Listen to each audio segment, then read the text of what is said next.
한국형 리커 윤석열만이 해결 가능. 핸디소프트, 한국전자투표, 그리고 옵티머스. 제가 이런 제목으로 말씀을 나눈다고 했는데요. 이렇게 띄우고 나서 하루 사이에 좀 놀라운 일이 발생하지 않았습니까?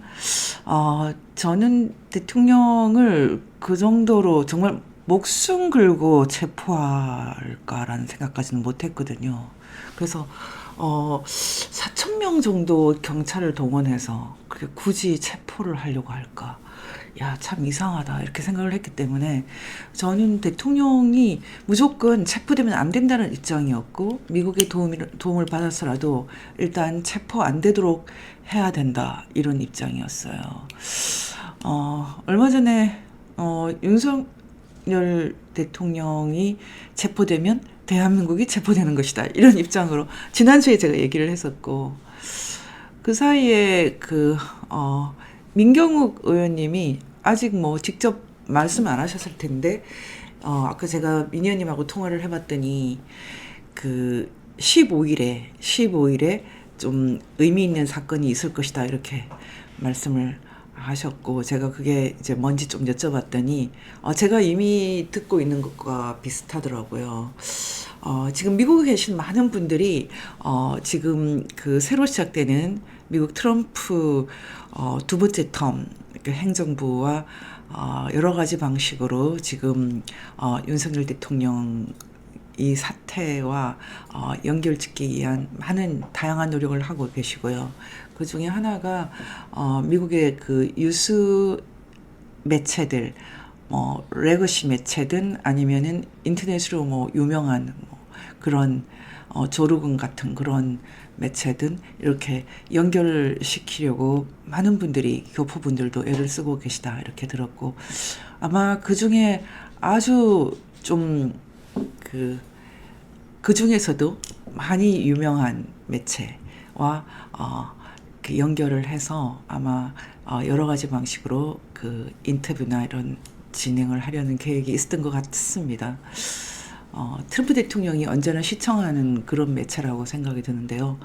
아마 이런 여러 가지 계획들 중에 하나가 15일에 있지 않았나 생각이 듭니다. 그런데 엉뚱하게 새벽에 그런 일들이 일어나지 못하게 새벽에 지금 체포돼서 긴급하게 대통령의 입을 완전히 틀어 막아버렸는데요. 이번에 윤석열 대통령께서 자필로 쓰신 글에 비교적 자세히 부정선거에 대한 언급이 있고, 또 그 중에는 국제연대라는 표현을 써서 사실은 중국이죠. 중국의 협력이라는 부분이 들어가 있는데, 그렇게 되면 이미 이것은 6.25 전쟁처럼 내전이 아니라 이미 국제전적인 성격이 들어 있습니다. 그래서 이 문제를 푸는 방법도 훨씬 더 진지하고 무겁게 될 수밖에 없는데요.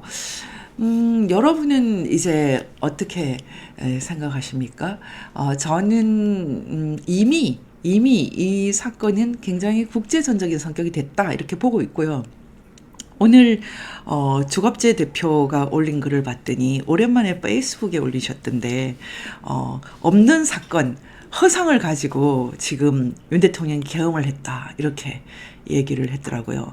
굉장히 극단적인 입장이죠. 지금 아주 극단적인 입장이 몇 개가 있습니다. 저는 기본적으로 지금 그렇게 생각하고 있습니다. 가장 늦게, 가장 보수적으로, 가장 꼼꼼하게, 그래서 최대한 오보를 내지 않겠다 이런 입장입니다. 그래서 흑염 기자를 응원하지만 흑염 기자의 오늘 기사가 오보라 할지라도 이 부정선거 문제에 몸통은 변하지가 않는다 이렇게 생각을 합니다. 저는 오늘 이 기사 말고도 아침에 아주 심각한 글을 하나 썼습니다. 제가 오늘 시작은 제가 아침에 쓴 이 심각한 기사를 좀 해설을 하면서 시작을 하겠습니다. 기사가 아니고요. 가끔 제가 그 일기체처럼 글을 쓸 때가 있거든요. 일기체처럼 글을 쓰는 것은 가장 심각한 내용을 쓸 때 제가 구사하는 것입니다. 제가 그 페이스북이나 저희 VN 뉴스 커뮤니티를 매체로 이용을 하면서 아주 정식 기사처럼 아주 포멀하게 쓰는 게 있고요. 가장 포멀한 것은 저희 뉴 패러다임 MP 글입니다. 그리고 아주 찌라시처럼 딱 몇 줄짜리 이런 글을 올릴 때도 있고, 가끔씩은 그냥 좀 칼럼처럼 쓸 때도 있고, 다양한 문체로 이렇게 내용을 전하는데 일종의 그릇이죠. 이런 그릇을 택하는 것도 저 나름대로는 원칙이 있거든요. 근데 오늘 제가 쓴 글은 마치 일기처럼 썼어요. 사실 일기처럼 썼지만 가장 민감한 내용입니다. 가끔 다른 매체에서 제 글을 퍼와서 기사로 만든다라고 좀 허락을 해달라고 하면 제가 대부분 허락을 안 하거든요. 왜냐하면 너무 그 캐주얼하게 쓰기 때문에 그런 것도 있지만 사실은 너무 민감한 내용을 담기 때문에 그런 것도 있습니다. 오늘 내용도 형식은 아주 캐주얼하게 보이지만 내용은 굉장히 민감한 내용입니다. 그래서 제가 오늘 이 내용을 해설을 먼저 할 것이고요. 그 다음에 워낙 뭐 여러분하고 얘기 나누게 했다고 했던 한국형 리코 얘기를 조금 덧붙이겠습니다. 이 정도만 해도 아마 1시간이 가버릴 텐데요. 저희가 가능하면은 중요한 부분에 엑기스를 이렇게 딱 짜가지고 에디트 컷을 만들겠습니다. 저는 이제 오늘 쓴 글을 여러분이 많이 보셨을 텐데, 봤더니 제가 페이스북에 이 글을 올렸더니 그 200개 이상이 공유가 됐어요. 200명 이상이 공유를 하면은 10만 명 이상이 읽거든요. 그래서 이미 여러분들도 많이 읽으셨을 것 같아요.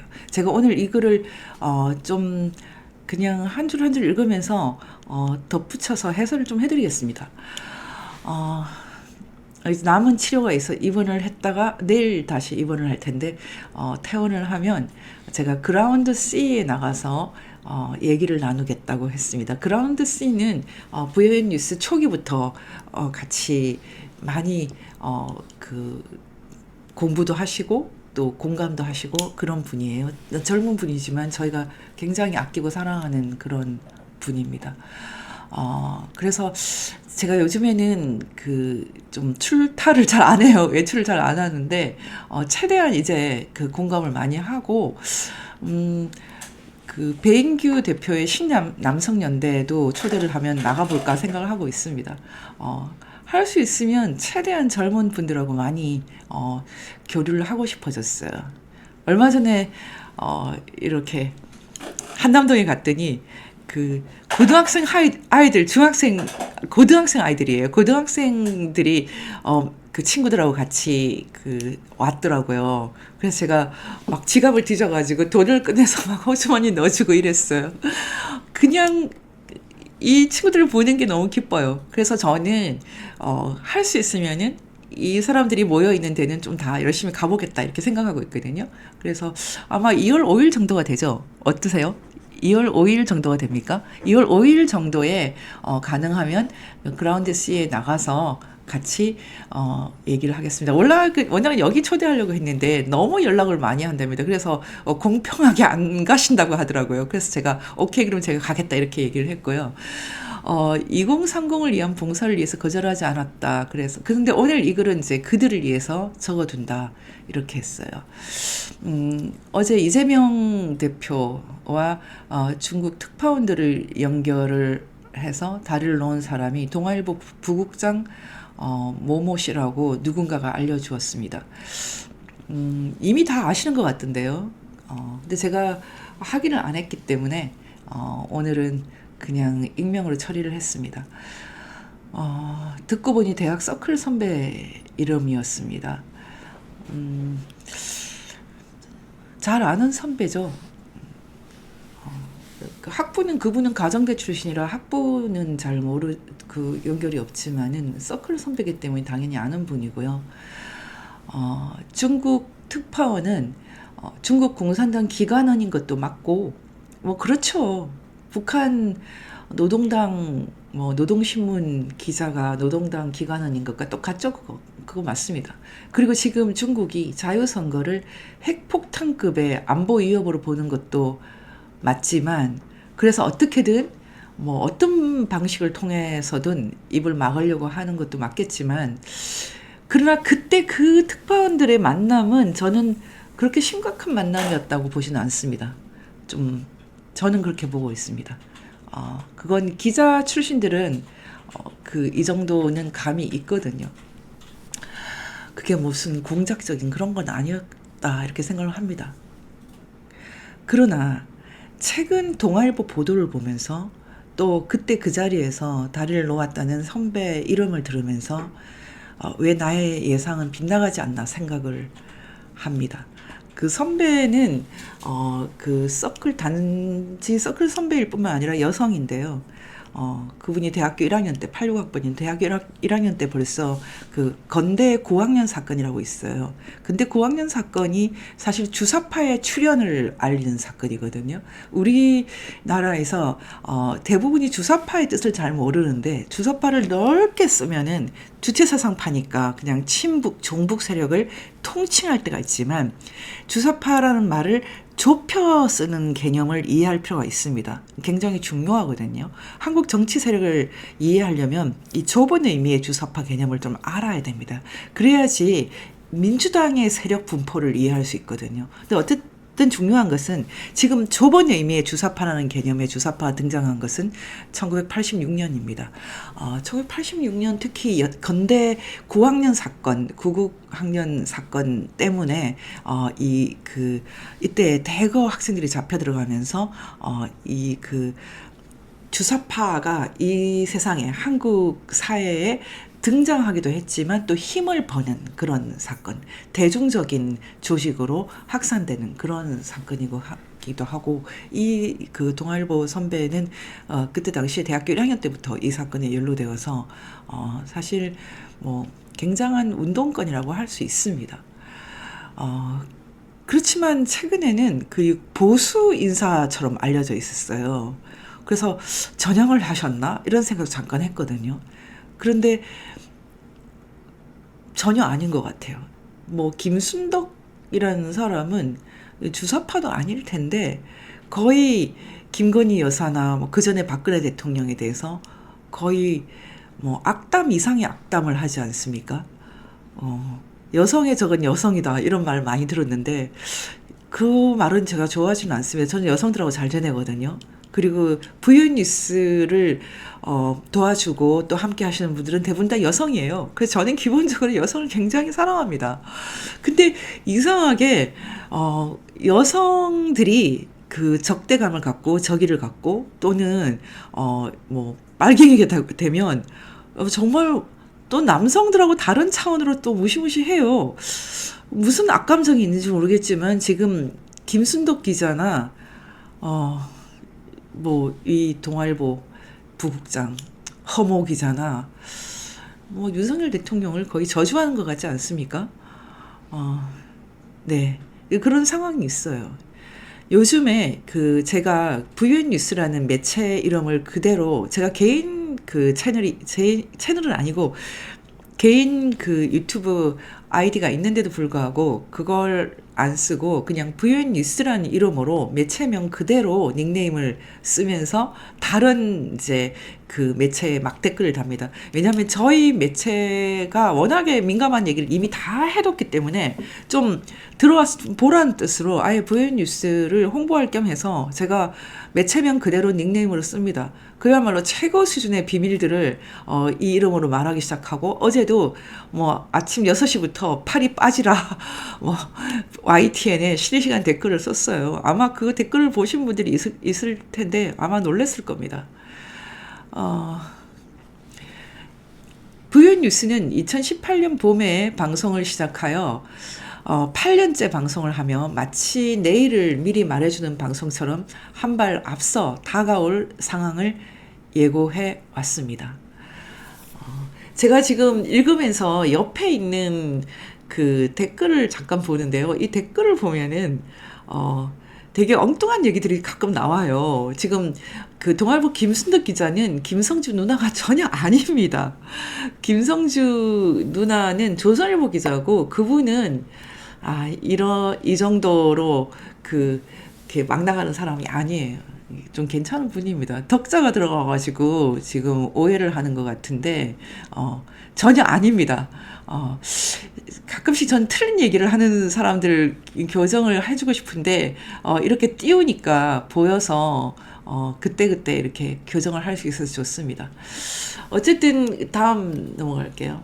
어, 그 제가 우리 그 같이 하는 스태프들에게 혹시나 조금이라도 피해가 갈까 해서 저희는 VON 뉴스를 지금 그 스태프들을 다 그 MPK 법인 쪽으로 그 보냈습니다. 그래서 이제 나 혼자만 이 주식회사 VON 뉴스에 적을 남겨놓고 있는데요. 그야말로 지금은 맥시멈으로 타격을 하고 있습니다. 그럴 때가 왔다고 생각을 합니다. 신문사에서 일을 할 때 북한 현실의 10% 진실도 보도를 못했습니다. 제가 항상 그렇게 얘기했거든요. 북한 인권 문제를 기사로 다룰 때 난 지금 10%도 보도 못한다. 이렇게 얘기를 했거든요. 그 10%도 보도하지 말라고 조선일보에 있을 때 새로 DJ 시대의 그 일종의 신문사 내부에도 권력 구조가 있거든요. 그 중에 새 신권력이 된 강찬석 지금 고문인가요? 주필을 했었죠. 주필이 이분은 항상 부드럽고 온유한 그런 표정이거든요. 하지만 그 온유한 표정으로 이제 북한 인권 문제는 쓰지 마라고 하더라고요. 그래서 저는 미련 없이 얼마 후에 사표를 내고 나왔습니다. 1997년에 저는 북한 인권운동을 하겠다고 결심을 했기 때문에 신문 기자로 일하는 것은 제가 그다지 그 관심이 없었습니다. 그래서 저는 북한 인권운동을 하는 것이 제가 원했던 일이기 때문에 그냥 나왔습니다. 이 과정도 뭐 얘기가 많은데 다 줄이겠습니다. 어쨌든 조선일보조차 그 김대중 DJ 친북 노선을 따른다면 저는 한국 언론은 이미 끝났다고 생각을 했습니다. 그 당시에 MBC는 이미 저는 평양 지부라고 생각을 했거든요. 평양 정부의 지부. 지금은 더 심해졌지만 그때도 제가 이미 알고 있어요. 이 사건에 대해서는 제가 언젠가 언급한 적이 있는데 자세히 얘기하지 않겠습니다. 어쨌든 모종의 사건이 있어서 제가 북한 평양 방송에 뭐 조선중앙방송에도 나오고 그랬어요. 조선중앙통신에도 나오고 뭐 그랬습니다. 그때 제 이름을 노골적으로 말하면서 막 비난을 하고 그랬는데 그때 그 중간에 MBC가 있었다는 것을 제가 나중에 알게 됐거든요. 긴 얘기는 다 생략을 하겠습니다. 어쨌든 그런 사건들이 있었기 때문에 저는 MBC가 막 나가는 것은 벌써 20년 전에 알고 있어요. 2002년, 지금부터 20년 더 전인데 2002년에 이미 저는 한국 언론 전체를 적으로 삼겠다. 속으로 결심을 했습니다. 왜냐하면 그 당시에 박지원이라는 사람이 언론사 기자들을 다 데리고 북으로 올라갔거든요. 그 모습이 정말 그로테스크했어요. 그것만 있었던 것이 아니라 중앙일보는 아예 골프백에 뭐 달러를 잔뜩 넣어서 2번이나 김정일에게 갖다 줬다고 하지 않습니까? 그래서 중앙일보는 이미 언론이 아니라고 생각을 했고 동아일보도 마찬가지입니다. 동아일보의 그 사장이었던 김병관 씨가 김일성한테 가가지고 막 선물을 주면서 김정일에게 엄청 아부를 했다. 김일성인지 김정일인지 기억도 잘 안 납니다. 그런 모습을 보면서 이미 말이 조중동이지 조중동도 믿을 수 없다. 그때 이미 제가 그렇게 생각을 했습니다. 평양 방송, 김일성, 이런 것들이 정말 여러분이 들을 때는 아무렇지도 않은 그런 걸로 들리십니까? 저기 김성주 기자 누나 이름 한번 찾아보세요. 여러분 지금 제 입장은 그겁니다. 북한 현실을 들여다보면 북한에서 사람들이 정말 인간 이하로 대부분 다 살거든요. 90% 이상의 북한 사람들이 사람처럼 안 살고 있습니다. 제대로 먹지도 못하고 뭐 문화니 뭐 예술이니 이런 거 당연히 생각할 수 없고 인간으로 태어나서 저렇게 살면 안 되는데 그렇게 사는 사람이 90%가 넘어요. 아, 네. 김순덕이 아니라 김성주 기자의 누나는 김윤덕 기자입니다. 지금 오해하시면 안 돼요. 여러분, 지금 그 한국 언론들이요, 무슨 이유인지 모르겠는데, 그 박지원의 꼬임에 넘어갔는지 자발적으로 그렇게 됐는지 모르겠는데, 북한 주민들에 대한 따뜻한 마음을 잃어버리고, 그들을 억압하고 그들을 인간 이하로 살게 하는 김일성, 김정일, 김정은 가족들에게 아부하기 시작한 지 오래됐어요. 그럼 언론이 아니죠. 인간에 대한 존엄, 디그니티, 존엄감이 없다면 언론을 할 수가 없거든요. 너무 심각한 일이죠. 이게 20년이 더 지났습니다. 그래서 저는 한국 언론 전체를 적으로 삼겠다고 생각을 했고, 제가 조선일보에 특채된 것이 주사파 특종 때문이거든요. 1999년 주사파 전향 문제를 다루면서 이미 한국 사회가 어떻게 돌아가고 있고 또 각종 노조, 민노총의 간첩들이 어떤 식으로 포진해 있는지를 뭐 구체적으로 이름까지 알게 됐어요. 저도 처음에는 충격을 많이 받았죠. 근데 그때 당시에, 이 문제가 쉽지가 않다. 간단하지가 않다. 뭐 몇 사람 이렇게 뽑아서 그냥 다 사형시키면 끝나면 그렇게 하겠죠. 그런데 이미, 너무 심각한 수준으로 제도화되고 조직화되어 있고, 제가 모르는 사이에 정치권과 다 결탁이 돼서 간단하게 해결될 수가 없었어요. 그래서 저는 그때부터 되게 다른 방식으로 전략을 짜기 시작했거든요. 어쨌든 저는 한국 내에 있는 김일성 그 우상 숭배 세력, 수령 절대주의 세력은 제거하겠다라는 게 목표였기 때문에 시간을 좀 두고, 저는 아무리 시간을 두고 작업을 해도 10년은 안 걸릴 줄 알았어요. 20년도 넘게 걸릴 거라는 생각을 전혀 못했습니다.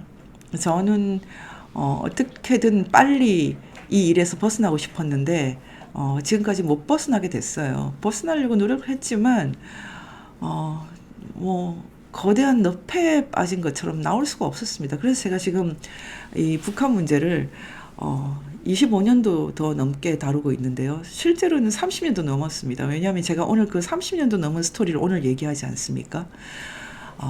지금 계속 읽어드리면 이렇습니다.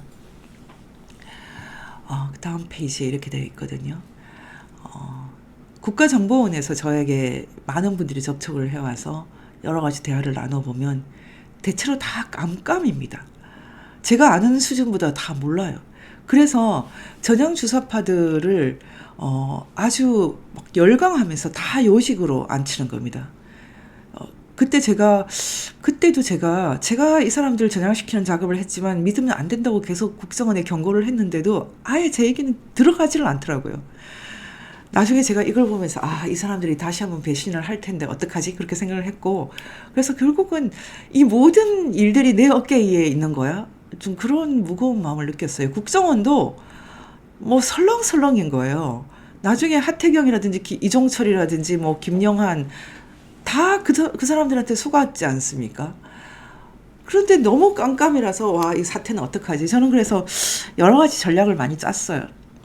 어쨌든 저는 제가 일종의 CIA다, 뭐 아니면 NIS다, 민간 국정원이다, 저는 그렇게 생각을 했거든요. 그래서 저는 이름을 잘 드러내지는 않지만 여러 가지 일들, 납북자 문제라든지 탈북자 문제라든지 정치범 수용소 해체 운동이라든지 아니면은 김일성, 김정일, 김정은을 유엔에 제소하는, 유엔의 반인도 범죄로 이렇게 그 딱 유엔에서 그렇게 확인을 해주는 그런 작업들, 여러 가지 전략을 많이 생각을 했어요. 정말로 밤잠을 안 자고, 아마 한국 그 북한 인권 운동을 하시는 분들은 저를 잘 알 텐데 거의 모든 종류의 그 운동을 기획하는데 제가 빠진 게 거의 없거든요. 전후 납북자, 뭐 아니면은 그 전시 납북자 문제, 정치범 수용소, 뭐 전환기 정의 문제, 각종 북한 인권 운동의 기본적인 기획을 감당을 했었죠. 어쨌든 저는 민간 국정원 역할을 하면서 한국 언론 전체를 상대로 한국 언론 전체를 혼내면서 저널리스트 역할을 하겠다 이렇게 결심을 했어요. 이렇게 결심하게 되는 과정을 제가 조금 더 구체적으로 얘기하겠습니다. 많은 얘기들을 가끔 던졌기 때문에 아시는 분 다 알겠지만 저는 1989년 저는 89학번입니다. 1990년 대학교 2학년 때 저는 서울대 인문대 국문과 89학번인데 90년 대학 2학년 때 그 교집 편집실에 들어갔습니다. 제가 교집 편집실에 들어가게 된 계기는 기억이 나지 않아요. 그런데 그냥 막연히 그냥 글을 쓰는 업을 하니까요. 그래서 들어갔던 것 같아요. 근데 그때 만났던 선배들이 한국 언론의 지금 핵심 인물들이 됐습니다. 저희 그 교집 편집실은 아주 소규모의 언론인데 그 창간호를 만들었던 선배와 뭐 1기, 2기까지는 기자가 굉장히 많습니다. 지금 후배들도 기자가 많이 있을 것 같은데 그 후배들은 잘 만나지 않아서 모르겠습니다. 어쨌든 거의 모든 언론사의 기자들이 다 진출을 했다고 생각하시면 됩니다. 조중동뿐만 아니라 방송사까지 굉장히 많이 진출을 했고요. 사실 그 초대 그 창간 편집장은 폴리뉴스의 김능구 편집장입니다.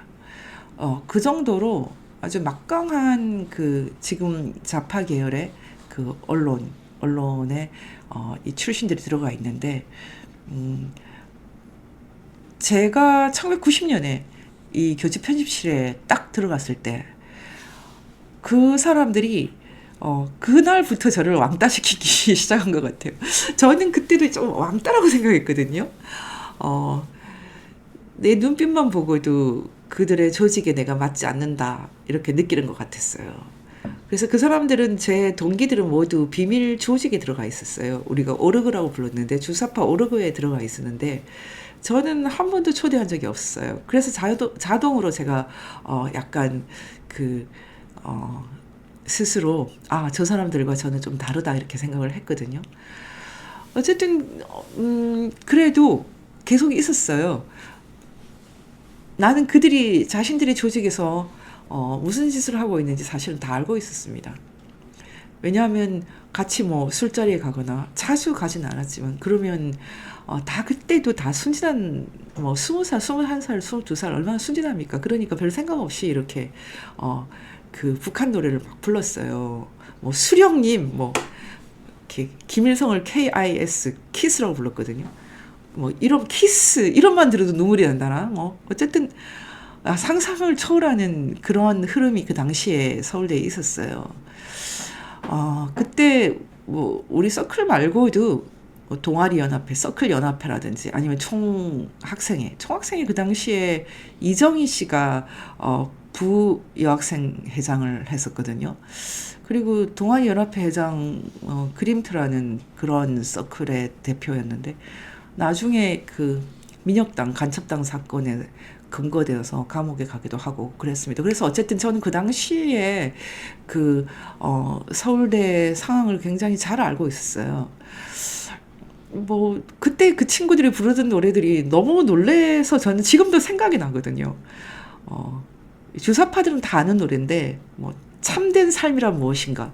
주사파들이 이 주체사상을 가르칠 때 아주 중요하게 생각하는 단어들이 몇 개 있어요. 그 중에 하나가 사람이란 단어였어요. 그래서 사람이 먼저다. 이렇게 딱 말하면 전부 주사파라고 생각하시면 됩니다.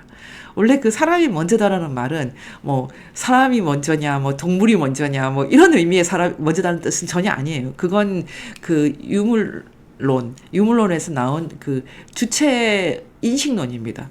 그래서 뭐 사람의 의식이 먼저냐, 뭐 세계가 먼저냐. 그래서 사람과 대별되는 개념이 세계거든요. 근데 이 주사파를 정식으로 모르는 사람들은 나중에 그 주사파 정권 탄생에 사람이 먼저다 그렇게 말할 때 그래 사람이 중요하지 다 그런 식으로 이해를 하더라고요. 근데 주사파들은 그게 어디서 나오는지 다 아는 개념이에요. 사람이 먼저다 그렇게 가르치죠.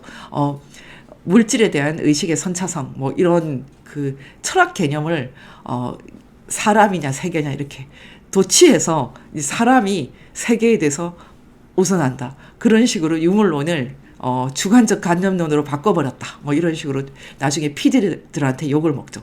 그래서 막스 레닌주의 정통 뭐 PD들은 마르크스주의자들은 이 주사파들을 사이비 취급을 많이 했어요. 이 인식론 때문에. 왜냐하면 굉장히 주관적이거나 아니면은 관념론적이거나 이렇게 들리거든요. 이런 복잡한 것은 아마 아는 사람이 거의 없을 것입니다. 항장협주의, 항장협 주체사상이 사실 이런 인식론을 많이 다루고 있거든요. 그러니까 이런 인식론을 말하는 것은 대부분 다 기밀성과 관계가 없고 항장협이죠. 항장협. 항장협이라는 인물은 북한에서 북한 체제를 떠받드는 한 축인 주체사상의 영수로 대접을 받았거든요. 그래서 뭐 북한 사람은 항장협이라는 철학자를 모르는 사람이 없었죠. 어쨌든 이 사람이 구축한 그런 철학 세계가 있었어요. 그리고 나중에 항정엽 씨는 자신의 철학을 지키기 위해서 김정일의 주체사상은 사입이고 가짜이기 때문에 자신의 진짜 주체사상을 지키기 위해서 망명했다. 이렇게 말을 했죠. 이런 말들을 일반적으로 다 못 알아들었습니다. 그런데 제가 이제 항정엽 선생이랑 항정엽 씨랑 오랫동안 교류를 했기 때문에 많은 얘기를 나눴고 저는 끝까지 그 항정엽 주체사상에 대해서 전혀 중요하게 생각 안 합니다. 굉장히 서운하게 생각했지만 지금 한국 내에 있는 그 주사파 중에 한 부류가 지금도 항장협 주체사상을 따르는 이른바 항파가 있습니다. 이 항파들이 지금 국민의힘에 다 들어가 있죠. 대표적인 항파 뭐 그러면은 여러분 다 아시는 하태경 이런 사람이죠. 그리고 김근식이라는 인물은 전혀 항파가 아니었는데 이상하게 나중에 국민의힘에 들어갔더라고요. 항정엽 전향을 안 한 거냐 이런 전향이란 말은 사실은 이 세계에서는 전혀 무의미한 말입니다. 여러분 지금 전향할 때 있습니까? 지금 대한민국 국가 체제가 이 정도까지 약화됐는데 1948년에 만들어진 헌법과 그 국가 자체를 부인하는 사람들이 주류를 형성하고 있는데 어디 가서 전향을 합니까? 그러니까 전향이라는 말은 이미 의미가 없습니다. 이 사람들은 전향이라는 단어 자체를 싫어해요. 그래서 전환이라고 바꿔달라고 부탁을 할 정도니까 전향이라는 말은 그냥 우리나라가 옛날과 똑같다고 생각하는 사람들이 쓰는 말이죠. 전향이라는 말은 이미 전혀 의미가 없습니다. 그런 개념에서 뭐 1948년 체제, 이승만 대통령의 건국 이런 것을 제대로 인정하는 그런 운동권 전향자는 전혀 없어요. 그런 사람은 있으면 거의 찾기가 힘들 정도입니다. 대부분 다 전혀 그런 식의 전향을 안 했죠. 하는 사람이 없어요. 그렇게 전향했다고 생각하면은 그건 다 그냥 주관적인 의미의 전향이에요. 근데 그 사람들은 전향이라는 단어를 되게 우습게 생각하거든요. 우리가 왜 전향을 하는데? 이런 식의 생각입니다. 우파들이 마이너리티라고 생각하거든요. 그래서 이 사람들은 자유민주주의자를 그냥 극우라고 부릅니다. 극우. 이 사람들이 쓰는 극우라는 단어는 자유민주주의자를 말하거든요. 자기들은 자유민주주의는 원래 받아들이지 않는다. 자신들이 말하는 민주주의는 처음부터도 애초부터도 그런 게 아니다. 그래서 민중민주주의 그리고 민족민주주의. 그래서 뭐 민족민주는 NL, 민중민주는 PD 이렇게 나누지 않습니까? 그 개념들은 자유민주주의를 배제한다는 뜻이거든요. 그래서 NL이다 PD다 이런 것은 자유민주주의와는 전혀 상관이 없어요. 그래서 전향이라는 단어는 그 사람들이 다 웃습니다. 우리가 왜 전향을 하는데? 이런 생각이에요. 그래서 자유민주주의자는 그냥 극우 이렇게 부르기 때문에 그냥 우리는 그 사람들의 관점에서는 다 극우죠. 그리고 지금 그 사람들이 지금 뭐 민중민주 PD라든지 NL이라든지 한때 운동권을 했거나 운동권을 동조했거나 아니면 그 언저리에 있었던 사람은 지금 부정선거 문제를 전혀 못 봅니다. 볼 수가 없어요. 왜냐하면 기본적으로 자신들이 그렇게까지 나쁜 사람들이라는 생각을 안 하거든요. 그래서 자신들이 지금도 그 극우에 대해서, 자유민주주의자에 대해서 훨씬 더 우월하다 이렇게 생각하기 때문에, 이렇게 우월한 우리가 부정선거를 하다니, 이런 음모론자들, 이런 생각이에요. 아니, 운동권도 아니었던 조갑재 대표 같은 사람이 왜 부정선거를 못 보느냐. 부정선거를 못 보는 또 대표적인 한 그룹이 YS파거든요. YS파들은 기본적으로 부정선거 문제를 못 보는 이유가 기본적으로 머리가 나빠서 그런 겁니다. 조 대표님이 머리가 나쁘다는 얘기까지는 안 하고 싶은데 머리는 사실 굉장히 좋은 분이거든요. 근데 YS파들은 자기 자신을 좀 속이고 있는 게 있어요. 왜냐하면 DJ와 연합을 하고 또 좌파들과 연합을 할 때 자신들이 뭔가 뭐 나쁜 일을 하고 있다는 생각은 전혀 안 했거든요. 저는 안 했기 때문에 애초부터 뭐 특별하게 크게 오류를 범하고 있다는 생각 자체를 안 해요. 그 사람들은. 그래서 운동권들에 대해서 기본적으로는 민주화 운동을 했던 사람, 이렇게 자신들을 속이고 있기 때문에 이 우리의 친구들이 부정선거까지 하지는 않는다. 그래서 YS 계열들은 대부분 다 전혀 부정선거를 못 봐요. 그래서 전직 운동권이라든지 YS계는 부정선거를 볼 수 있는 그런 맑은 영혼을 갖고 있지 않습니다. 계속 제가 쓴 글을 읽겠습니다. 제가 이 얘기를 아까 하려고 했죠. 그 사람들이 부르는 이제 노래 중에서 그 일반적으로 NL이 부르는 노래가 있어요. 그러니까 말하자면은 이렇게 오르그, 조직에 들어있지 않는 일반 NL이 부르는 노래가 있거든요. 그 대표적인 노래가 지리산이라는 노래가 있어요. 지리산이라는 노래, 또는 애국의 길. 사실 이 지리산이라든지 애국의 길을 만든 그 작곡가는 완전히 종북이고, 뭐 김일성 창가도 만들고 그러는 사람이거든요. 여러분 다 윤민석인가 하는 사람 다 들어봤을 텐데요. 그 사람은 아예 그냥 김일성 만세를 부르는 사람이에요. 근데 그 사람은 재능은 있기 때문에 그 사람이 만든 노래가 되게 좀 듣기에 좋아요. 그래서 그 당시에 서울대학을 다닌 사람들은 이 윤민석의 노래를 모르는 사람이 아예 없었어요. 그 정도로 좋아했는데, 그 중에 애국의 길이라는 노래가 있거든요. 근데 들어보면 그 애국의 그 국이 대한민국이 아니에요. 뭐 식민지 조국의 아들로 태어나, 뭐 이렇게 시작한 노래가 있거든요. 그리고 지리산이라는 노래도 잘 들어보면 되게 아름다워요. 나는 저 산만 보면 피가 끓는다, 막 이렇게 시작되는데, 그 중에 지금도 들리는 빨치산 소리 막 이렇게 돼 있어요. 근데 전 학생이 다 그 노래를 불렀어요. 그러니까 우리는 학교 다닐 때 자연스럽게 대한민국 사람이 아니었어요. 그래서 자각적으로 우리가 여기는 대한민국이 아니라 관악공화국이다, 이렇게 생각을 했거든요. 관악공화국이다. 그러니까 자연스럽게 이승만, 뭐 아니면 대한민국 또는 대한민국을 건설한 사람들에 대해서는 거의 적이라고 생각을 했죠. 대신 김일성에 대해서는 한없이 따뜻하게, 그게 우리 세대의 기본적인 그냥 합의였어요. 근데 저는 굉장히 독특하게도 전혀 그런 걸 받아들이지 않았거든요. 왜냐하면 제가 그 당시에 굉장히 신앙심이 좋았어요. 그래서 저는 하나님을 부정하는 사상은 다 잘못됐다, 이렇게 보는 입장을 갖고 있기 때문에 자동으로 이렇게 워터프루프처럼 방수가 되어 있어요. 그래서 저는 전혀 그런 걸 받아들이지 않았거든요. 그러니까 다 자연스럽게 관찰자가 된 거죠. 저는 관찰자로 그 자리에 서 있기 때문에 그 상대방 입장에서는 눈빛만 봐도 그게 보였던 것 같아요. 그래서 제가 지금 성경 패치라고 그랬는데, 저는 성경 패치보다는 성령 패치였던 것 같습니다. 어쨌든 저는 보호되는 사람이었어요. 그래서 지금까지 이 일을 할 수 있는데, 그래서 관찰자로 있었고, 상대방은 제가 관찰자로 있는 게 다 보인 것 같아요. 그리고 참 재밌는데, 그 당시에 수학과, 저랑 동기였는데, 그 수학과 친구가 우리 그 서클에 들어왔는데, 그 친구는 살짝 제 귀에 말하더라고요. 아, 나는 여기를 그 NL 주사파가 아닌 다른 파로 바꾸려고 공작하러 왔다고 얘기를 하더라고요. 뭐 다른 파라고 해봤자 뭐 PD 아니면은 ND라고 있었어요. 조국 같은 사람들은 ND, 산호맹이었거든요. 뭐 제가 듣기로는 ND였던 것 같아요. 하여튼 저는 근데 그런 것들이 다, 저는 조직 같은 거는 안 했기 때문에 다 내용은 알지만 그렇게 심각하게 생각 안 했어요. 어쨌든 저는 관찰자였습니다. 저는 그때도 굉장히 민감한 사람이어서 공산주의라든지 뭐 NLPD 이런 거에 동조하는 글은 한자도 안 썼어요.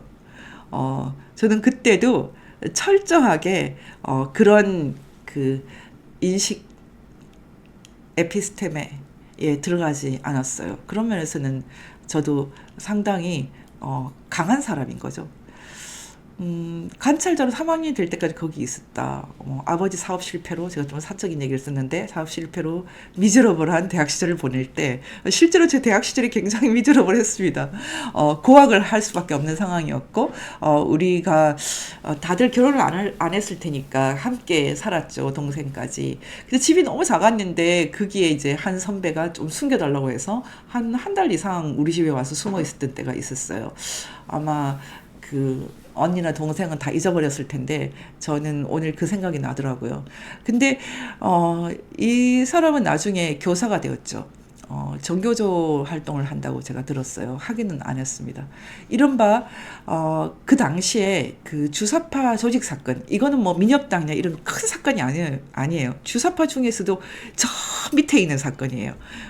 사실 아까 제가 언급했던 이정희 같은 사람은 주사파 조직의 저 밑에 있는 사람이거든요. 근데 이정희 수준보다 더 낮은 조직이었던 것 같아요. 아주 작은 조직 사건이 터졌는데 그때 그러면 조직 사건이 터졌다 그러면 다 도망을 가야 되거든요. 뿔뿔이. 근데 우리 집에 한 사람이 숨었죠. 그 당시에는 어떤 건지 정확하게 몰랐어요. 그냥 워낙 좋은 사람이었기 때문에 그냥 잘 지냈거든요. 그런데 대부분의 제 동기들까지도 다 연루돼서 다 도망을 쳤다라는 건 나중에 알게 됐습니다. 1999년 그로부터 한 뭐 몇 년 지나서 제가 그 주사파 대부 김영한 사건을 다루었는데요. 이 사건은 굉장히 큰 사건이었습니다. 지금도 아마 이 사건은 다 그 유명한 사건일 텐데 사실은 이 문제는 처음부터까지 제가 다룬 문제고 그 아는 사람은 알 텐데 그래서 제가 이제 이 사건으로 해서 조선일보의 특채가 되었습니다. 제가 이것을 다룰 수 있었던 것은 아까 말했던 것처럼 90년부터 91년까지 서울대 교집편집실 관학 그다음에 총학생회 동아리연합회 상황을 잘 알고 있었기 때문이고요. 99년에 나는 이 대특종을 통해서 조선일보에 특채가 됐는데 2000년에 특채가 되었죠. 그 사실 저는 신문기자가 될 생각이 전혀 없습니다. 저는 언론고시 같은 거 공부한 적이 없었고 저는 좀 독특한 아이긴 했어요. 그 시골 출신인데 뭐 전혀 학원이고 이런 거 없는데 혼자 거의 독학을 했거든요. 수학 시간에 수업도 안 했어요. 그냥 혼자 그냥 독학을 했고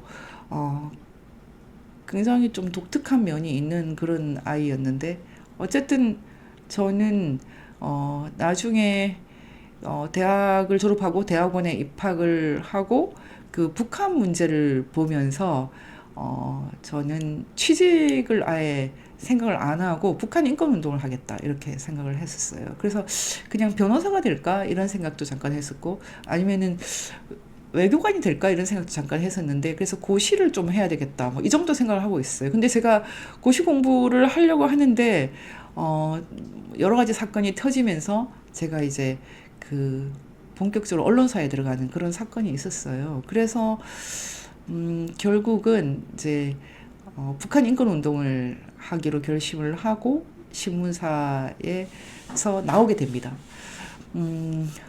이 사건도 여러 가지 일이 많았는데 나중에 예전에 했던 강의 중에 언급할 때가 있으니까 시간이 되시는 분은 예전 강의를 보시면 됩니다. 그 당시 우리 서클 선배들이 오늘 아마 제가 쓴 글을 다 봤을 거예요. 아마 기분이 나빠서 난리가 날 텐데 제가 그 중에 몇 명은 실명을 썼거든요. 실명을 쓴 분들만 제가 그래도 좋아하는 분들입니다. 실명을 안 쓴 분들은 제가 오히려 무관심한 분들이에요.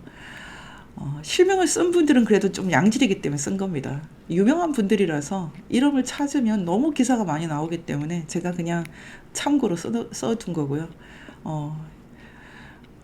방송에서는 얘기 안 하겠습니다. 어쨌든 그 시절의 서클 선배들, 주사파 선배들은 저를 잘 알고 있고요. 그 중에서 84학번 상대 선배인데 경영학과 선배 좋은 분이었어요. 늘 아파서 집에 있었는데 어, 그분 입장에서는 제가 지금 배신을 한 거죠. 왜냐면 그분 나를 돕기 위해서 자기 다락방을 어, 열어줬는데 제가 그 다락방에서 주사파 책들을 다 들고 와버렸거든요. 지금 잘 계시는지 모르겠어요. 그때 많이 아프셨어요. 근데 어쨌든 그 책들을 보고 제가 많이 놀랬거든요. 너무 엄청난 내용들이 많았고 지금 그대로 다 갖고 있습니다. 언젠가 이 사건이 다 끝나면 돌려드릴 수도 있어요. 뭐 김일성 선집, 뭐 김정일 선집, 김일성 뭐 주체사상 어쩌고저쩌고 그런 책들이 너무 많았고 그다음에 강철 서신도 있었고 그리고 기독교 목사라고 하는 사람 홍동근이라는 사람이 북에 가서 이렇게 주체사상을 홍보하는 그런 책도 있고 여러 가지가 있었어요. 비밀 자료도 많았고 팜플렛도 많았고 어쨌든 주인은 돌려달라고 나중에 말했지만 제가 돌려주지 않았어요. 사실은 이게 당국에 신고해야 되는 불온 문서니까요. 신고 물론 안 했지만 지금까지 갖고 있습니다. 저는 이 책들을 보면서 그래도 좀 충격을 받긴 했어요. 아, 이런 거 이 조직에서 공부했구나. 그래서 저는 이 책들을 들고 이 세대를 고발해야겠다. 저는 제 동기들이 그때 조직에서 공부하는 책은 뭐 유물론 책이라든지 아니면 사람과 세계 이런 주사파 인식론 책 이런 것들이었기 때문에 이렇게까지 심각한지는 사실 그 당시는 좀 몰랐거든요. 그러니까 나중에 알게 된 거죠. 그래서 제가 이 세대가 생각보다 많이 심각하구나 이렇게 생각하게 된 겁니다. 그 선배들이 저를 다 좀 싫어합니다. 그래도 연락을 못 하더라고요. 다 피하더라고요. 어쨌든 김일성 선집 등 뭐 각종 수령 우상화를 가르치는 책들. 근데 그 책들을 보면 지금도 그대로 스티커가 붙어 있는데 주로 서울대 녹두거리에 있는 전야라는 서점에서 구입한 거예요. 전야라는 서점은 이렇게 겉으로 매대에는 없지만 밑에 숨어 있는 이렇게 딱 열면은 비밀리에 숨어 있는 책들이 가득 있는데 다 그 북한 책이었어요. 나중에 저는 그 전야 서점 부부가 다 서울대 출신이었는데 그 남편이 장관이 되는 걸 보고서 이 사람도 핵심 인물이었구나 이렇게 생각을 했거든요. 그 전야 서점에서 한 50m도 안 떨어져 있는 곳에 광장 서점이 있어요. 그 광장 서점 주인이 이해찬이었고 이해찬 씨는 저는 1970년대 교수인 서울대 사회학과 교수인 고영복 씨한테 포섭된 간첩이라고 보고 있습니다.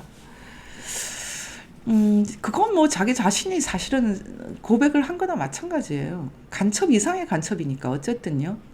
광장서점과 전야서점, 특히 그 전야서점은 노골적으로 주사파 책을 파는 서점이었어요.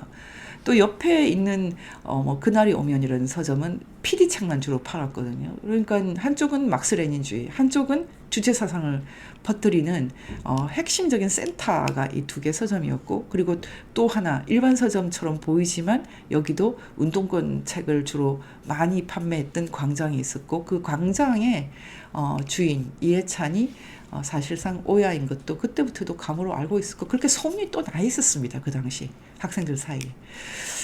전야서점 주인이 나중에 장관이 된 것을 알았다. 이해찬이 30년 천하, 40년 천하죠. 천하의 주인이 된 것을 알았고 그 위에 백낙성이 있는 것도 알았다. 그건 나중에 알았지만. 그리고 윤호중도 있죠. 그리고 김대중이 같이 있고. 다 뭐 비슷한 사람들이에요.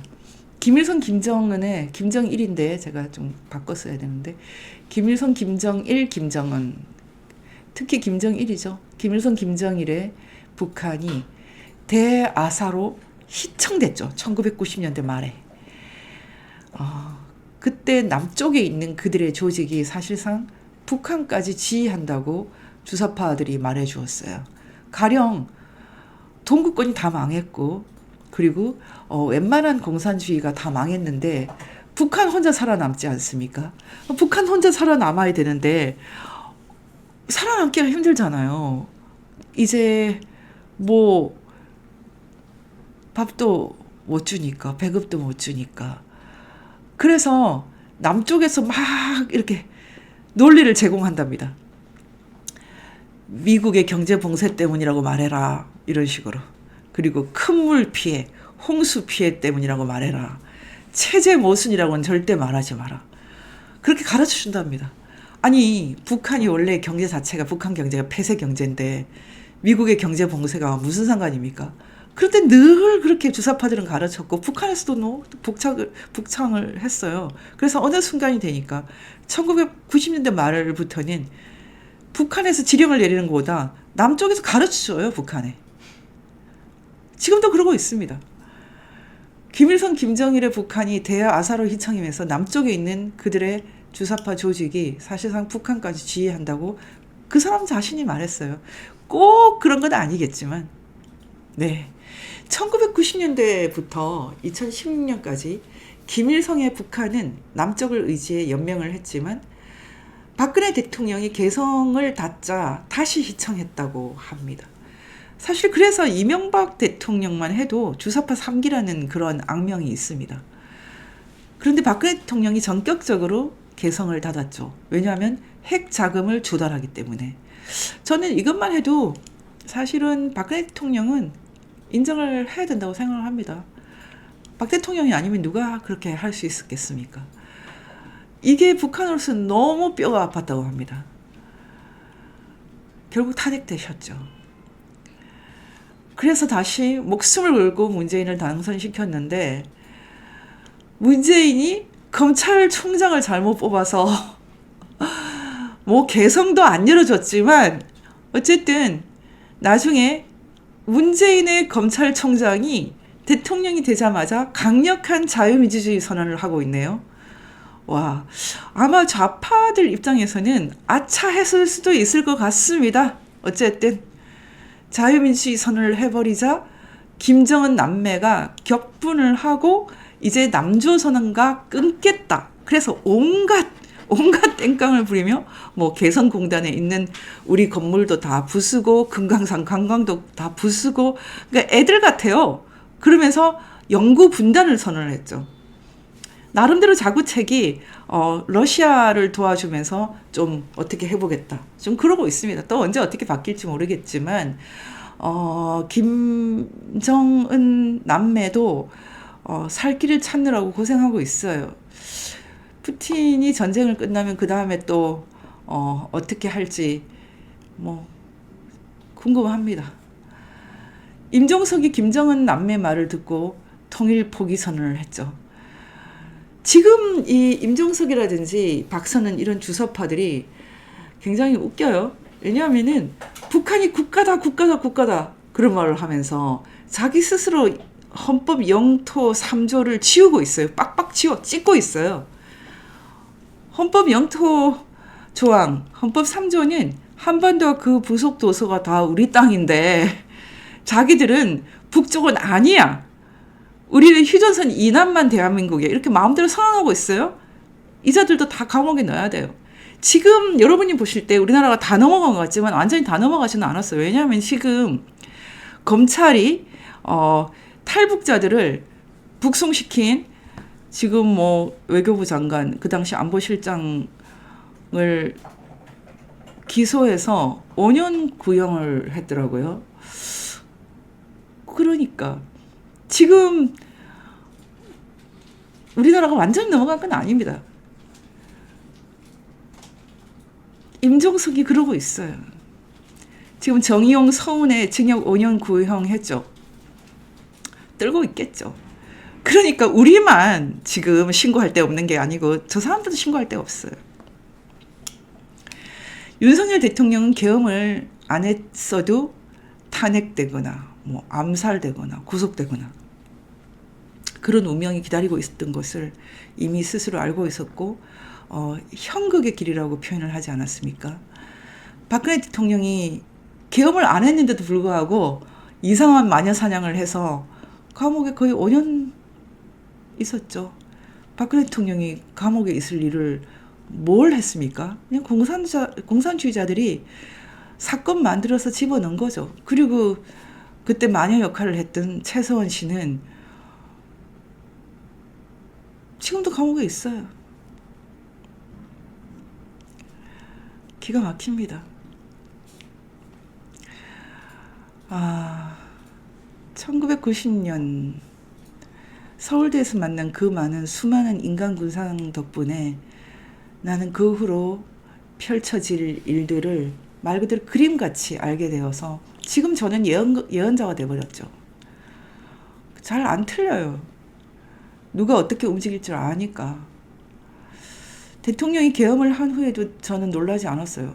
그래서 미리 계획한 대로 유럽으로 갔는데 부정선거 문제가 너무 시끄럽기 때문에 전 부정선거 문제에 대해서는 책임을 느끼거든요. 맹주정 이사장님 그리고 제가 지난 4년 반 동안 쉬지 않고 부정선거를 끈질기게 다룬 거의 유일한 그런 기간이기 때문에 윤통이 부정선거 문제로 이 정도로까지 심각한 문제를 당하면 저희도 뭔가 해야 된다 이렇게 생각을 했습니다.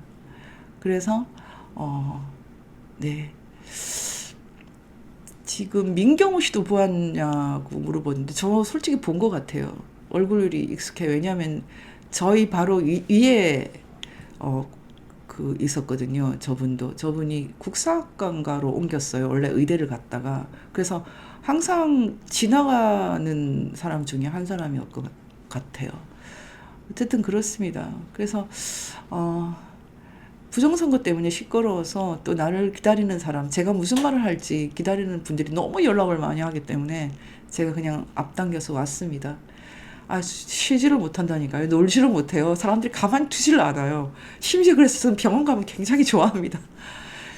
저 사람들은 내가 부정선거 비밀을 알고 있다는 것을 알고 있다. 내 좌파들은 다 알고 있어요. 제가 비밀을 알고 있거든요. 부연 뉴스에서 근 5년 동안 다 말을 해두었고 그 사람들도 저희가 알고 있는 것을 다 알고 있습니다. 누가 어떻게 어떤 방식으로 했는지. 뭐 그 마지막에 핸드소프트 문제 아닙니까? 오늘도 시간 조금 있으면 더 말할 거예요.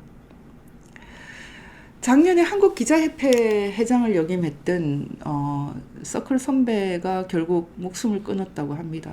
돈 2억 때문에.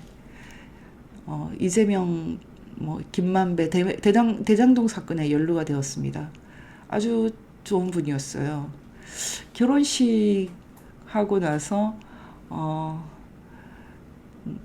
그 당시 이분이 한국일보 기자였는데 집들이에 갔던 기억이 나요. 나중에 아들 딸 낳고 아이들도 잘 키우고 그런 분인데 한국기자협회까지 했으면 아마 그분도 조직에서 못 벗어났겠죠. 근데 결국 잘못됐습니다. 마음이 슬프죠. 이번에 이재명을 중국 기자들과 연결했다는 그 동아일보 선배는 한국기자협회 부회장도 했더라고요. 한국기자협회 이런 거, 한국 언론노조 이런 거 간부하려면 상당히 힘이 있어야 되는데요. 특히 한국 언론노조를 대변하는 것이 미디어오늘이죠. 미디어오늘은 찐 주사파입니다. 이 사람들은 여러 가지 방식으로 이재명이 중국 기자 만난 사건을 변명을 하고 있는데 어느 정도는 받아들이죠. 이 사람들이 다 거짓말을 하진 않죠. 하지만 이 사람들은 자유민주주의를 다 극우라고 부릅니다. 대한민국 자유민주주의는 그 사람들의 적입니다. 내 서클 선배들은 지금 여러 가지 방식으로 성공을 한 분들이에요. 언론계에 거목이 되었고 후배 중에는 기자도 있겠지만 검사도 있고 판사도 있고 의사 이런 한국 사회에서 중산층 이상으로 살아갑니다. 대체로.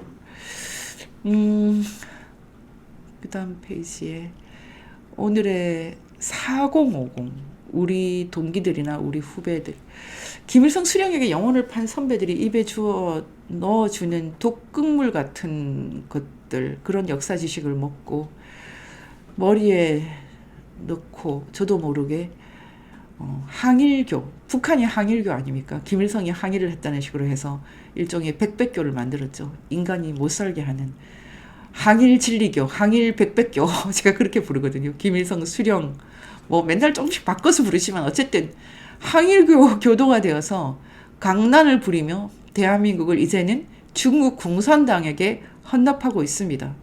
여러 가지 방식으로 매수되어서 가끔 1991년 교지 관악 편집장을 했던 선배 저하고 많이 친했어요.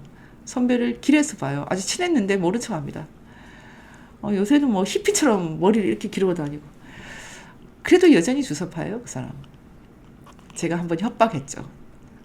반인도 범죄 그 법정을 세우면 세우겠다. 안 바뀌었을 겁니다. 얼마 전에도 요 앞에 스타벅스에서 만났는데 서로 외면하고 있어요. 외면. 조선일보의 여행기를 쓰고 유명한 여행기 전문가죠. 서로 미워합니다.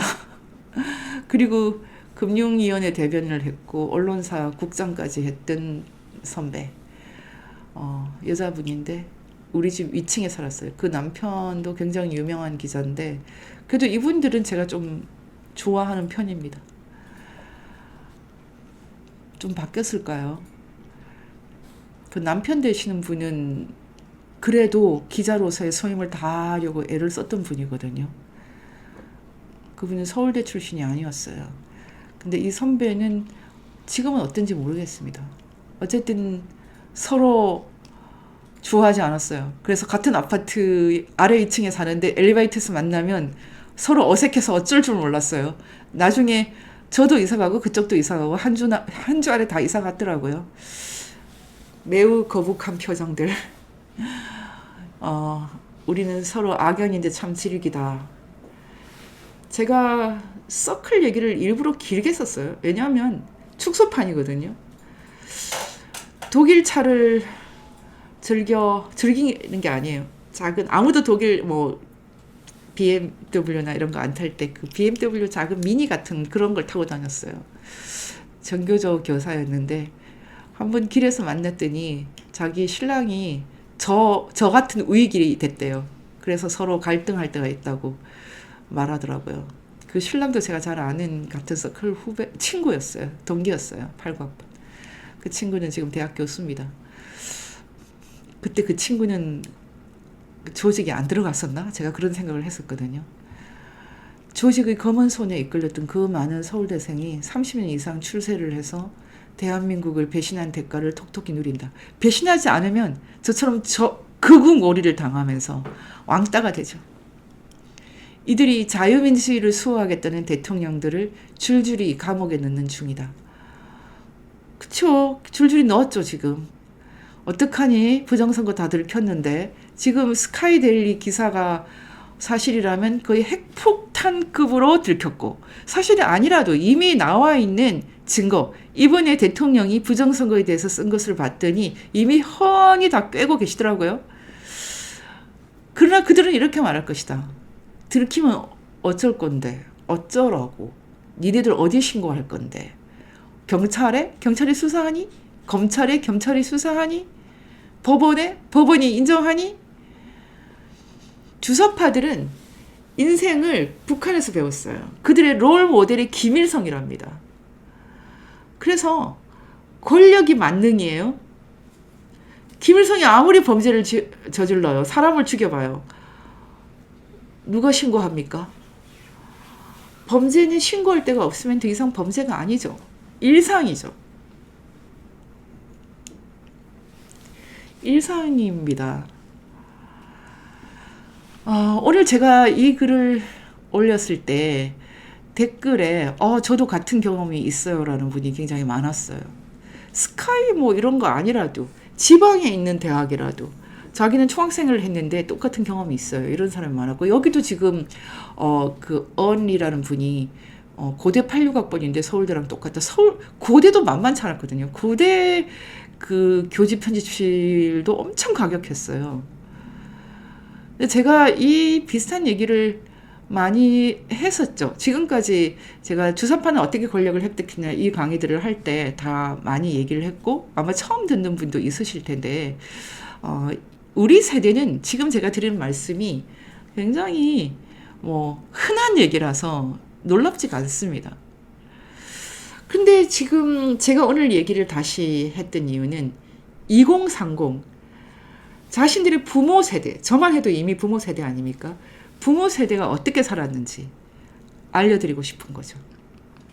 지금 서울대를 폐교시키든지 뭐 사립화해서 이사회 교수 임명 퇴출권을 줘야 하나요? 저는 그렇게 생각 안 합니다. 왜냐하면 또 그 세대를 정리하고 있는 저 같은 사람도 서울대를 나왔고, 그리고 지금 북한 인권 운동을 하는 분이나 서울대 출신들이 또 많이 있습니다. 이런 사람도 있고 저런 사람도 있죠. 저는 한 사회에서 그 사회를 끌고 가는 그 엘리트를 기르는 시스템은 필요하다고 봅니다. 서울대가 그 역할을 했었죠. 그래서 한때는 뭐 조국에 가는 길을 보려거든 뭐 관악을 봐라. 지금 생각하면 참 어이없는데 민주화 하는데 다 공산화였어요. 지금 그 세대가 이걸 좀 반성을 해야 되는데 반성을 안 하면서 지금 권력을 어거지로 유지하다 보니까 결국은 부정선거까지도 다 눈을 감아버리는 어이없는 사태가 벌어졌는데, 서울대 시진핑 도서관도 참 너무 어이가 없어가지고요. 저는 가기가 싫더라고요. 지금 백낙청 관련해서도 제가 이미 강의를 3번이나 했기 때문에 지금 부연 뉴스 백낙청 치면은 자세히 나옵니다. 그리고 백낙청 교수는 그 당시 제가 대학 다닐 때 제가 영사문 강독을 들었거든요. 그때 전혀 수업을 열심히 하지 않았어요. 그래서 다른 생각을 하시는 분 같더라고요. 그 당시는 저분이 좌파인지도 몰랐습니다. 이 사람이 핵심이구나 이런 것은 나중에 신문기자가 되고 나서 그 좌파 원탁 테이블의 수작이라는 걸 알면서 이제 알게 된 거고요.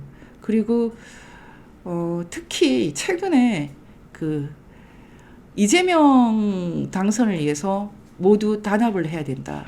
이재명은 DJ 이후에 최고의 지도자다. 이런 얘기를 계속 하고 있을 때 제가 더 많이 알아보게 된 거죠. 이 사람은 1960년대 이미 통역당 기간지 그 청맥에 글을 쓸 정도로 그때 당시 서울대 물리대의 어떤 그 종북 주사파 계열들과 선이 있는 것을 보였는데, 나중에 알고 봤더니 그 정도가 아니었어요. 이 사람이 돌아가시기 전에, 죽기 전에 그 실체가 다 드러날지 모르겠는데 적어도 통일이 되면 다 드러나지 않을까 그렇게 생각하고 있습니다. 백낙청 교수가 저렇게 된 이유는 그 월북한 아버지 때문이라는 설이 가장 유력합니다. 백붕재 변호사였죠. 그 큰아버님도 백부님도 월북을 했고 납북이죠. 납북이라고 알려져 있습니다. 그 아버지도 납북이라고 알려져 있는데 아버지는 납북이 아닐 수도 있다는 얘기도 있고, 큰아버지 백인재 선생은 북한에서 협력하며 살고 있다 이렇게 발표한 적도 있고 그렇습니다. 어쨌든 유력한 얘기는 아버지가 이미 미국 유학 시절에 만나서 포습을 했을 것 같다 이런 얘기입니다. 더 자세한 얘기는 안 하겠습니다. 본인이 알고 있겠죠. 제가 오늘 썼던 글을 읽어드렸는데요. 그때 백낙청 교수에 대한 강의는 제가 부연 뉴스에서 했고 지금 한번 링크를 올려 놓겠습니다. 여러분 오늘 제가 아침에 썼던 글을 자세히 읽어드렸던 이유는 지금 윤석열 대통령 구속 사건은 이 세대 전체가 협력을 해서 그들이 키워놓은 4050까지 다 협력을 해서 묻지마 구속이다. 지금 40대는 그냥 한마디로 그냥 제정신이 아니라고 생각하시면 됩니다. 왜 그렇게 됐는지도 모르겠다 생각을 하고 있을 겁니다. 자신들이 세상에서 제일 똑똑한 줄 알고 있어요. 그냥 자신들이 진리를 대표한다고 생각을 합니다. 근데 제가 이렇게 말씀드릴 수 있어요. 김일성 우상화에 동조한 사람들은 다 천벌받아요. 김일성을 신으로 섬긴 사람들은 그 김일성에 의해서 고통받았던 6.25 전쟁 피해자 포함해서 연 인원 거의 1억에 가까운 한국인들, 북한인들, 이 한반도에 살아간 우리 민족이 상상을 할 수 없는 고통을 당했어요. 지금 백낙천 교수는 미국 유학 시절 쇼츠 영상이 돌고 있다고 하는데, 미국 유학을 하기 전에 고등학생 때 했던 연설이에요. 너무 뛰어나서 그 당시에 이미 굉장히 유명했다고 합니다. 이인호 대사님이 저 때 같이 경쟁을 했는데 자기가 봐도 너무 월등했다. 영어뿐만 아니라 뭐 다른 외국어도 너무나 잘해서 좀 놀랬다고 얘기를 하셨거든요. 그래서 뽑혀서 유학을 가게 된 거였죠. 그렇게 뛰어났던 사람이 이제 이렇게 됐습니다.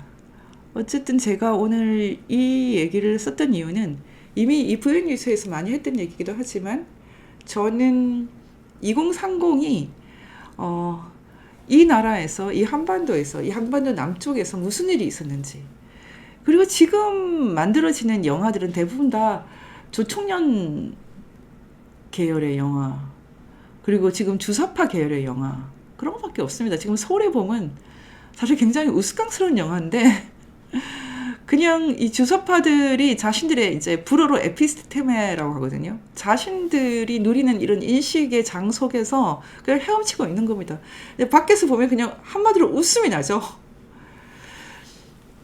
이들의 시대를 깨뜨릴 수 있는 지적인 영적인 능력을 갖고 있는 것은 2030입니다. 저는 40, 50, 60, 70도 다 깨어나길 바라지만 스스로 이 알을 깨고 나올 수가 있을까요? 윤석열 대통령도 사실은 잘 모를 겁니다. 그런데 너무 엄청난 범죄들을 목격을 하다 보니까 이제 좀 알게 된 거죠. 제가 오늘 한국형 리코, 윤석열만이 해결 가능하다.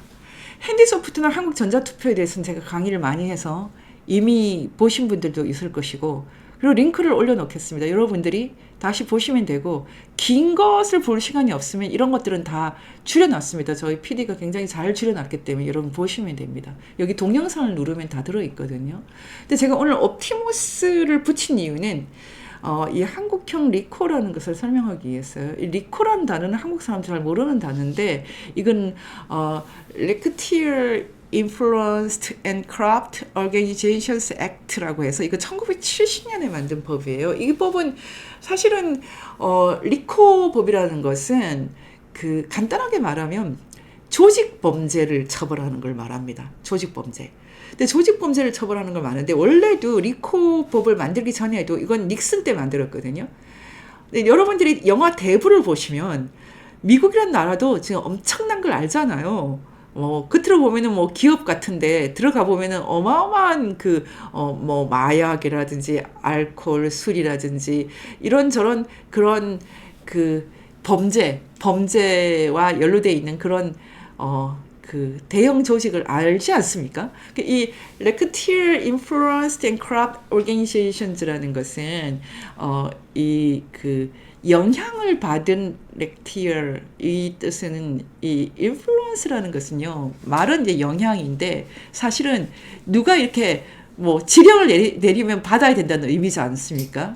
그러니까 뒤에 배후 세력이 있는 부패, 범죄를 말합니다.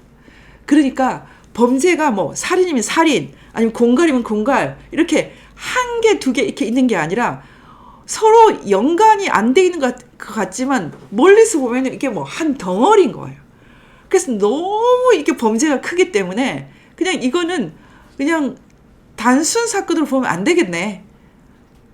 근데 더 중요한 것은 이 리코가 무엇인지 AI한테 물어보면 정말 대답을 정답처럼 하거든요. 제가 그래서 이걸 아예 갖고 왔어요. 한번 보십시오. 이건 뭐 뜻은 미국 연방 범죄. 미국에서는 연방 범죄를 굉장히 무서워하거든요. 왜냐하면 FBI가 다루는 건데 연방 범죄는 이런 주 범죄보다 훨씬 무겁게 다룹니다. 그래서 연방 범죄를 무서워하는데 요새는 리코법이 뭐 연방법이 아닌 주 범죄로도 다루기도 하지만 그런 주도 있지만 기본적으로 리코법은 연방 범죄, FBI가 나타나는 범죄란 말이에요. 근데 여기 이 AI가 이 법을 이렇게 정리를 할 때요. 너무 잘 정리를 해서 제가 들고 왔는데, 한번 보시면 첫 번째 목적은, 조직 범죄를 없애기 위해서 만들었다고 하고, 중요한 것은 보십시오. from legitimate organization. 이게 굉장히 중요해요. 제가 그래서 이걸 들고 왔어요. 이게 무슨 뜻이냐면, 조직 범죄는 조직 범죄인데, legitimate하다. 그러니까 합법적이라는 거예요. 그러니까 지금 우리가 한국에서 선관이라든지 아니면은 무슨 뭐 우체국이라든지 이런 데가 우리 입장에서는 너무나 합법적인 리질먼한 그런 조직이니까 무슨 이게 조직 범죄에 연루되나 이런 식의 생각을 할 수밖에 없지 않습니까? 지금 부정선거를 음모론이라고 하는 사람들은 지금 리지티머트한 오르게니제이션즈에 대해서 모욕하지 말란 뜻이거든요. 대한민국이 얼마나 위대한 나라인데 대한민국의 위대한 이런 조직들, 제도들을 니네가 뭐라고 모욕을 하느냐 이런 거잖아요. 그러니까 지금 to eliminate organized crime and racketeering from legitimate organizations. 합법적인 조직으로부터 범죄나 부패나 공갈 이런 것을 저지른 그런 범죄. 여러분 놀랍지 않습니까? 그래서 미국도 이런 것이 너무 성행하니까 닉슨이 도저히 안 되겠다 생각을 해서 일반 조직 범죄를 좀 더 강범위하게 다루기 위해서 만든 법이죠. 제가 바로 이것 때문에 한국형 리코라고 말한 겁니다. 한국형 리코. 지금 한국은 이 리코 범죄가 없어요. 왜냐하면 한국은 뭐 조폭이면 조폭 뭐 이렇게 다 따로따로 생각했지. 지금 한국에서 일어나는 것처럼 정치권과 뭐 조폭과 아니면은 국가기관이 다 범죄에 연루될 거라는 생각을 못하고 살지 않았어요. 지금 한국에서 70년, 80년 사시는 분들이 그래서 더 깊이 상처를 받는 거거든요. 어째 이럴 수가 있나 이렇게. 지금 제가 이제 옵티머스 얘기를 할 때 옵티머스 얘기를 본격적으로 할 필요는 없을 것 같아요. 왜냐하면은 옵티머스는 일반 언론들도 많이 다뤘거든요. 그런데 이 옵티머스가 한국 전자투표하고도 연결되는 것이 있기 때문에 제가 갖고 온 거예요. 여러분 한번 보십시오. 옵티머스 펀드 사건은 사실 1조 이상의 펀드 사건이고 실제로 뭐 손해액이 수천억 아닙니까? 너무나 많은 수천 명의 무고한 개미들이 이 펀드에 연루되어서 고통을 겪은 사건이고 실제로 이 옵티머스 사모펀드 사건에서 뭐 그 대표적인 인물들은 지금 뭐 40년 이재현 대표나 이런 사람들, 이런 김동열 뭐 이런 사람들은 40년 뭐 10년 이상 형으로 지금 형을 살고 있거든요. 근데 제가 이 사건을 갖고 온 이유는 과연 이 사건도 제대로 지금 처벌받는 거냐? 여기에도 뭐 마피아, 뭐 깡패들 다 연루되고 그리고 뭐 사기꾼들 연루되고 했지만 사실 이 옵티머스 펀드를 만든 사람은 이혁진이라는 사람이에요. 이혁진. 근데 이혁진이라는 사람 그리고 핵심 인물인 사람 중에 정말 잡아들여야 되는 사람은 안 보여요. 근데 이번에 이 이혁진 씨가 한때는 이혁진 안 잡나 못 잡나 미국에서 버젓이 인터뷰를 하고 사업을 하고 있다. 이 사람은 분명히 옵티머스를 만든 사람이었고 자기도 사기당했다 막 이렇게 얘기하는데 이 사람은 여기서 이익을 얻은 이 사람은 이사였고 그런데 조용히 빠져나갔어요. 근데 문제는 뭐냐면 이 옵티머스를 자세히 보면은 이 이혁진은 뭐 임종석의 그 동료예요, 동지예요. 그리고 임종석과 같이 뭐 평양 정부에 돈 벌어주는 일을 했죠. 그리고 둘 다 같이 평양에 갔다 오기도 하고, 임종석과 평양 갔다 이런 기사도 나오지 않았습니까? 그런데 뭐 평양 가서 뭘 하고 왔는지 모르겠으나 이혁진이라는 사람은 이것만 한 게 아니라 민주당의 공천을 받아가지고 국회의원 선거도 나갔고, 그것도 뭐 민주당에서 당선되기 힘든 지역에 나가서 막 칭찬을 받기도 하고 그랬는데, 이 옵티머스 사건이 터졌을 때 사라졌어요. 미국에서 깍두기 장사하면서 잘 살다가 67년생인데 이번에 갑자기 죽었죠.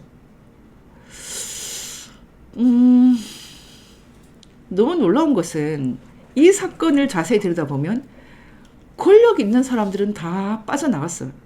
전형적인 리커 범죄거든요. 왜냐하면 여기에 연루된 사람이 이혁진 말고도 농협, NH 투자가 있었고, 사실 농협은 주사파 이전에 서울대 상대 중심으로 한 운동권들이 거의 좌지우지한다, 이런 소문, 이런 풍문이 아주 뭐 거의 정설 아닙니까? 그런 NH 투자가 여기에 연루돼 있고, 그리고 그 당시에 청와대 행정관이었던 여자 변호사, 그 남편이 여기에 핵심 인물이었고, 뿐만 아니라 뭐 대주주, 연루된 사람들 전부 아주 핵심적인 인물이었어요. 근데 민주당의 핵심적인 인물, 권력이 있는 사람들이었어요. 금감원도 여기에 한패. 이 옵티머스는 문재인이 대통령이 되자마자 바로 만들어진 거거든요. 다시 말하면 임종석이 가장 힘이 있을 때 자기 친구를 통해서 만들었단 말이에요. 그런데 이상하잖아요. 나중에 감옥 간 사람들을 보면은 핵심은 다 빠져 있어요. 그리고 여기에 누가 또 핵심 인물이냐면 이상필. 핸디소프트를 몰래 손에 넣어서 상장 폐지를 시킨, 그래서 별명이 개미 도살자죠.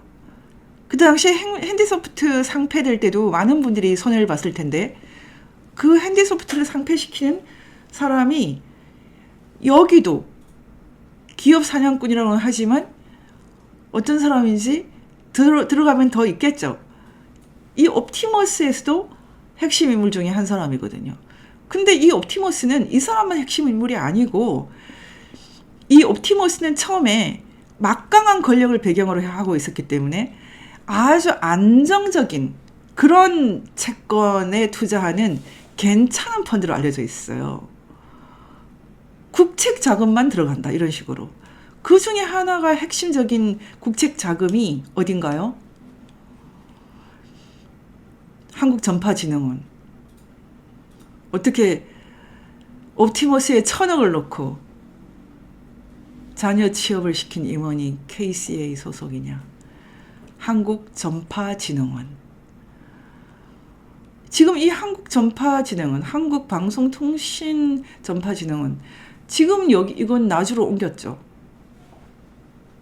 예전에 홍대 앞에 있었는데 지금 나주에 있어요. 나주에 가면은 뭐 박선원의 고향이라서 바로 연결이 있다, 이렇게는 말하기 힘들겠죠. 취재를 더 해야 되겠죠. 어쨌든 지금 박선원의 고향에 가면은 핵심적인 정보 관련된 국가기구가 한 자리에 모여 있습니다.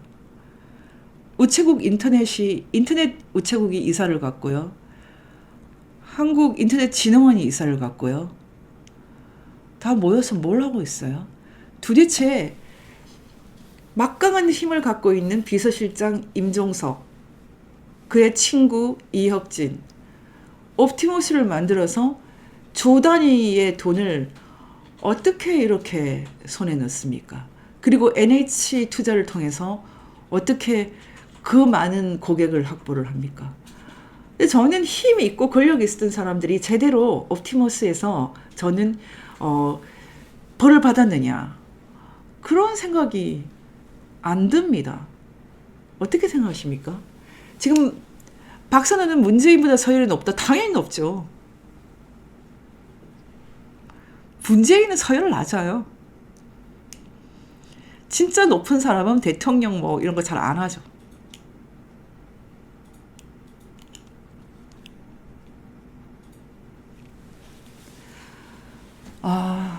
저는 이제 이 얘기를 너무 길어서 줄일 텐데요. 이렇게 생각합니다, 여러분.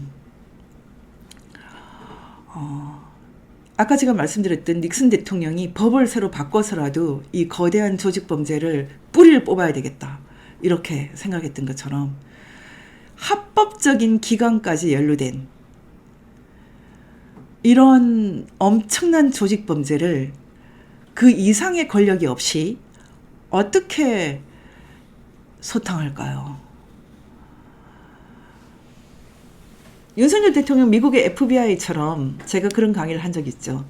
특수부 검사, 수사 전문가로서 저는 이 한국형 리코를 수사할 수 있는 거의 유일무이한 인물이 아닐까 생각이 듭니다.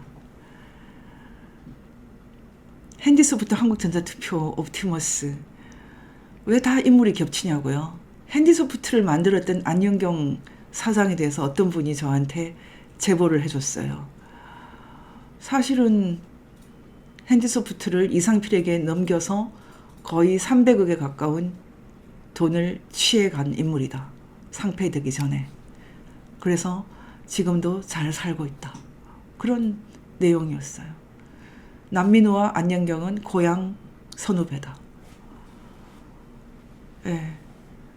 그리고 모두 정동영 캠프에서 가까이 지냈다, 뭐 등등 그런 얘기였습니다. 제가 이 얘기를 들으면서 이게 10년, 20년, 30년 걸쳐 있는 무시무시한 시간과, 그리고 국가기관, 그리고 일정한 지역 배경 해서 이거 쉽게 소탕이 안 되겠다, 그 생각이 들더라고요. 여러분 어떻게 생각하십니까? 지금 누가 대통령이 되면 이렇게 썩어 문드러져 버린 이 대한민국을 다시 깨끗하게 할 수 있겠습니까? 윤석열 대통령이 돌아오지 못하면 끝나는 것입니까?